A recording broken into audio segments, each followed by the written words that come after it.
고통의 신비. 고통의 신비 1단. 예수님께서 우리를 위하여 피땀 흘리심을 묵상합시다. 그들은 겟세마니라는 곳으로 갔다. 예수님께서는 제자들에게 내가 기도하는 동안 너희는 여기에 앉아 있어라 하고 말씀하신 다음 베드로와 야고보와 요한을 데리고 가셨다. 그분께서는 공포와 번민에 휩싸이기 시작하셨다. 그래서 그들에게 내 마음이 너무 괴로워 죽을 지경이다. 너희는 여기에 남아서 깨어 있어라 하고 말씀하셨다. 그런 다음 앞으로 조금 나아가 땅에 엎드리시어 하실 수만 있다면 그 시간이 당신을 비켜가게 해주십사고 기도하시며 이렇게 말씀하셨다. 아빠, 아버지께서는 무엇이든지 하실 수 있으니 이 잔을 저에게서 거두어 주십시오. 그러나 제가 원하는 것을 하지 마시고 아버지께서 원하는 것을 하십시오.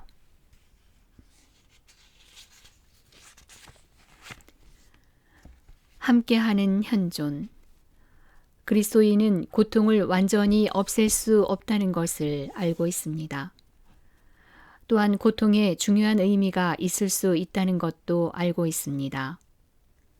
사실 고통은 우리를 포기하지 않으시는 하느님의 손에 우리 자신을 맡기고 그분을 더욱 깊이 사랑하도록 이끌어주는 계기가 될 수 있습니다. 그런 맥락에서 고통은 우리의 믿음과 사랑을 성장하게 해준다고 말할 수 있습니다. 십자가상의 가장 고통스러운 순간에도 아버지와 일치하셨던 그리스도를 관상하면서 우리는 예수님의 시선에 동참하는 법을 배우게 됩니다. 하느님은 고통 중에 있는 인간이 모든 것을 납득할 수 있도록 설명해 주시지 않습니다. 그보다 하느님은 그들과 함께하는 현존의 방식으로 그리고 고통 중에도 빛을 향해 문을 열 수 있도록 저마다의 고통의 역사를 선의 역사와 이어주는 방식으로 응답하십니다. 프란치스코 교황의 회칙, 신앙의 빛 56, 57항 참조.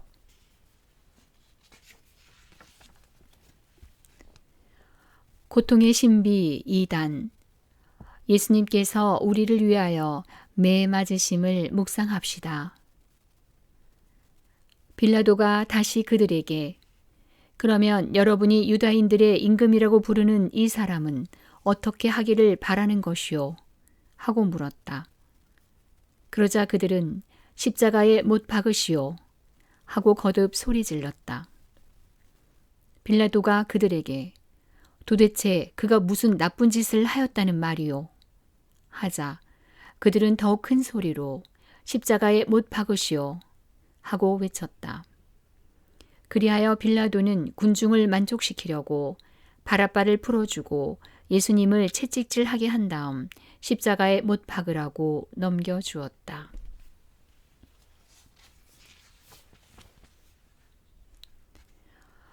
우리에게 당신 자신을 주신 예수님. 하느님의 아드님이 우리에게 당신 자신을 주셨습니다. 그분은 언제나 우리와 함께하고 우리 가운데 사시기 위해 당신의 몸과 피를 우리의 손에 맡기셨습니다. 올리브 동산에서 그리고 빌라도 앞에서도 예수님은 저항하지 않고 당신을 내어주셨습니다. 이사야가 예고한 것처럼 예수님은 죽음에 이르기까지 당신 자신을 버린 고통받는 종이셨습니다. 예수님은 마지못해서나 어쩔 수 없는 운명이라서 당신을 희생하는 사랑을 행하신 것이 아닙니다. 물론 잔혹한 죽음 앞에서 인간적으로 극심한 괴로움을 겪는 모습을 보이셨지만 예수님은 아버지를 온전히 신뢰하면서 그분께 모든 것을 내맡기셨습니다. 하느님 아버지와 한마음이셨던 예수님은 그분의 사랑에 응답하기 위해 그리고 우리를 향한 당신의 사랑을 보여주시기 위해 기꺼이 당신 자신을 죽음에게 넘기셨습니다. 예수님은 십자가상에서 나를 사랑하시고 나를 위하여 당신 자신을 바치신 분입니다. 우리는 저마다 예수님이 나를 사랑하시고 나를 위하여 당신 자신을 바치셨다고 말할 수 있습니다. 우리 각자가 예수님이 나를 위하여 라고 말할 수 있는 것입니다. 프란치스코 교황 2013년 3월 27일 일반 아련 때 설교해서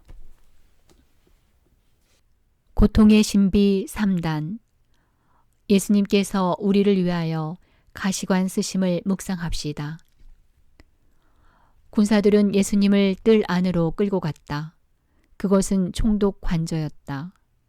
그들은 온 부대를 집합시킨 다음 그분께 자주색 옷을 입히고 가시관을 엮어 머리에 씌우고서는 유다인들의 임금님 만세 하며 인사하기 시작하였다. 또 갈대로 그분의 머리를 때리고 침을 뱉고서는 무릎을 꿇고 엎드려 예수님께 절하였다. 사랑의 임금. 예수님은 지상의 권자에서 다스리는 임금들에게 어울리는 영광을 얻기 위해 예루살렘에 입성한 것이 아닙니다. 그분은 채찍질을 당하고 모욕을 겪고 상처를 받으려고 그곳에 가셨습니다. 예수님은 가시관과 자주색 옷을 받기 위해 예루살렘에 입성하셨고 그분의 왕권은 조롱거리가 되었습니다. 그분은 십자가를 지고 골고타에 오르기 위해 예루살렘에 입성하셨습니다. 예수님은 십자가 상에서 돌아가시기 위해 그곳에 가셨습니다. 예수님은 왜 십자가를 지셨을까요? 그분은 이 세상의 악과 우리 모두의 죄를 당신 십자가에 짊어지고 그 모든 것을 당신의 피와 하느님의 사랑으로 씻어주기 위해 십자가를 짊어지셨습니다. 그렇게 우리는 예수님의 십자가로 죄를 용서받고 새 생명을 얻게 된 것입니다. 이것이 바로 예수님이 십자가의 왕좌에서 우리 모두를 위해 이루어 주신 구원입니다. 그러기에 예수님은 하느님의 마음에 드는 임금입니다. 그분의 왕좌는 십자가 나무입니다.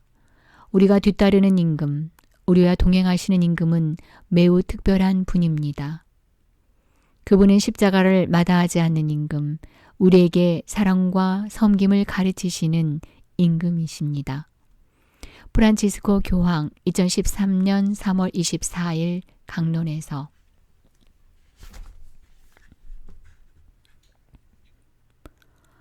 고통의 신비 4단 예수님께서 우리를 위하여 십자가 지심을 묵상합시다. 그렇게 예수님을 조롱하고 나서 외투를 벗기고 그분의 겉옷을 입혔다. 그리고 예수님을 십자가에 못 박으러 끌고 나갔다. 그들은 나가다가 시몬이라는 기레네 사람을 보고 강제로 예수님의 십자가를 지게 하였다.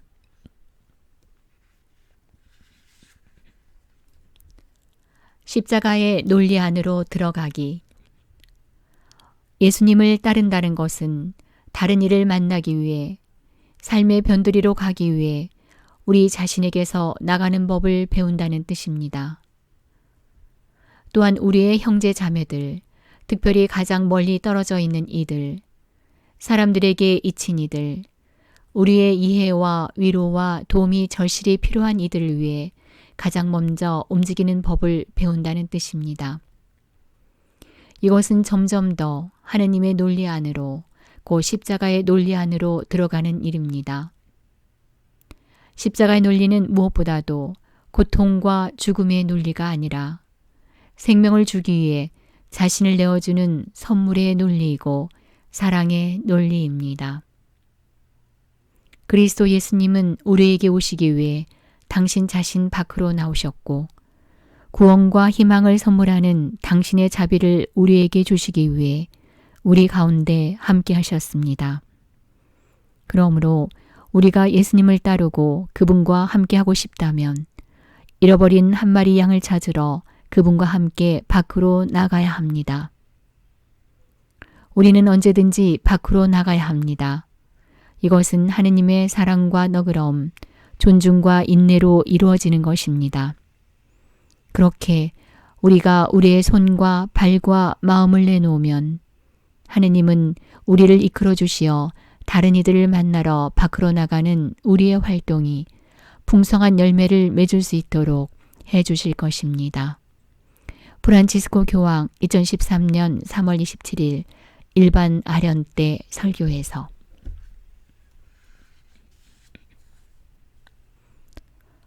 고통의 신비 5단 예수님께서 우리를 위하여 십자가에 못 박혀 돌아가심을 묵상합시다.